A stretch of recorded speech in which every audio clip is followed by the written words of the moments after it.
Hi, Ruthie here. Today we're going to break down the stages of Yoga Nidra so that you can better understand the architecture of this practice and the significance of each stage. Okay, here we go. There's 8 stages to a traditional Yoga Nidra practice. They are 1, preparation, 2, intention setting, 3, rotation of consciousness, 4, breath awareness, 5, experiencing opposites, 6, visualization, 7, returning to the intention, and 8, externalization. Now, that was a lot, so let's go through all of them in order. The first stage is preparation. This includes setting up your space, getting your props in order, laying down in the resting pose Shavasana, and closing your eyes. You might also do some preliminary breathing and mindfulness exercises to help you relax and prime your unconscious for later on. Maybe you might do some very, very short visualizations. This is all preparation. The second stage is intention setting, also known as sankalpa in Sanskrit or kavana in Hebrew. And your intention is the seed that's at the heart of the practice, which resonates deeply for you.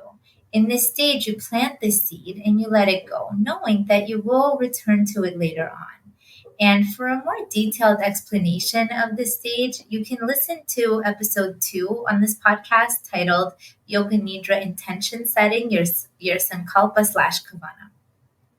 The third stage is rotation of consciousness, which is basically a fancy way of saying body scan. So you don't have to spin around in circles. The body scan is the most pivotal part of the practice that transitions you to the deeper levels of consciousness. And during the body scan, you go on a journey through the body and bring your awareness to each body part that the instructor says by repeating it in your mind, while also imagining it and zeroing in on the feeling, how you're feeling it at the same time. Try your best here to remain awake and follow the instructions. Although I will caution you that sometimes it's really hard to stay awake for this part. So if you do drift away, just be compassionate with yourself about it. It happens all the time. Stage 4 is called breath awareness. And here we just bring mindful awareness to the breathing at its own natural pace and rhythm. We're not changing anything. We're not manipulating anything. We're just bringing awareness.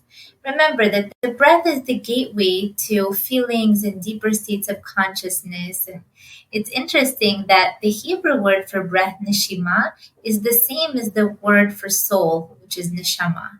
The breath is our connection to the soul. And this stage can also actually have some really interesting techniques to follow the breath and engage with it in different ways, such as breathing only to the left side of your body or breathing only to the right side of your body. It's an interesting stage. Let's move on to stage 5, which is experiencing opposite feelings and sensations. This stage is super interesting because it invites you to generate opposing feelings from within, such as hot, cold, heavy, light, pain, pleasure, in order to learn that all experiences come from within you. This is so empowering. Just think about it. Externally, nothing is changing. You're in the same room, same position, same temperature, but internally, you could be cold as ice or sweaty hot on purpose.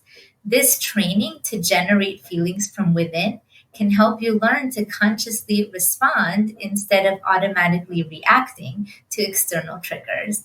I like to think of this stage like trying on different outfits just for fun in the fitting room, except that here you're trying on different feelings, thoughts, and sensations. So in regular life, if there's a rainy day or a tantruming kid or you get some bad news, you can choose what feelings and thoughts to generate about it. It's like you get to be in charge of your emotional universe and choose which outfits / feelings to wear.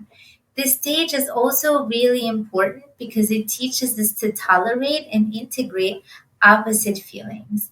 When we can feel both hot and cold at the same time or happy and sad at the same time, our body and mind learn that it doesn't have to be either or, it can be both together.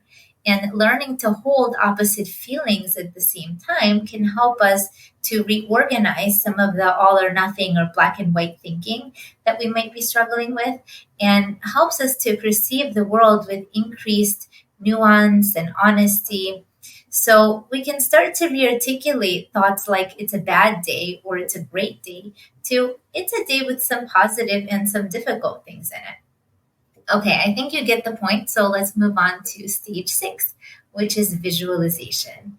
In this stage, you listen to the instructor tell a story or present you with a series of images, which you imagine on all levels. So, visual, feeling, sensory, and you let your mind be free and roaming here. This stage leads to a meditative state of mind approaching effortlessness. And here, the deepest delta brain waves are active, the same ones as in deep sleep. The images you experience can loosely associate to your unconscious, and some may stir up certain memories, wishes, beliefs, unresolved conflicts, and repressed impressions from the depths of the psyche. Since the mind and body are so relaxed at this stage, the memories and conflicts can be expressed, resolved, and integrated, feeling really easily and safely. At this stage, you may also be a semi-conscious observer, which actually creates the perfect condition for the unconscious mind to do the repair work without the conscious analytical brain interfering or getting in the way. Just trust here that your body and unconscious mind are very wise and they know exactly what to do. And now that brings us to stage 7, where we return to the intention that you planted in stage 2. Now, the mind and body are most relaxed here. And here, the intention can really be believed, internalized, encoded. We're not just saying it, we're really believing it here. This stage prepares the intention to travel forward with you into your day after the practice and into your larger landscape of life. And finally, we end with stage 8, externalization. This is the last stage where we slowly return to home base, to your body and to your waking consciousness. This stage should not be rushed so that you have plenty of time to transition back to the world around you while staying connected to the world within. Allow some time to get your senses back online, especially as your eyes readjust to the lighting and you readjust to the environment. And after completing this stage, you can go on with your day, hopefully feeling more restored and centered than before. Now, if you have extra time, I invite you to journal about your Yoga Nidra experience and anything significant that showed up for you. Meditate a bit. You can do a little bit of yoga on the mat, or put your energies into something creative, or just go on with your day and do whatever you have to do. Keep in mind that to get through all 8 stages of Yoga Nidra typically takes 40 minutes or longer.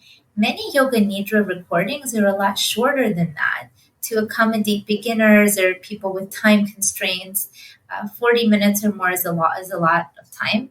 So in the shorter audios, the more essential stages are prioritized, while some stages might be omitted at the instructor's discretion. And the abridged audios are still very beneficial for their intended purposes. They can be great ways to build up endurance for the longer ones and build up wherewithal for the longer ones. But of course, if you have time to do a longer Yoga Nidra, then that's recommended. So this wraps up all 8 stages of Yoga Nidra. And I thank you so much for listening and hope that you have a wonderful day. If you enjoyed this content, I welcome you to subscribe, like, share, or leave a comment. I truly appreciate your support. Sending you my best wishes. Until next time.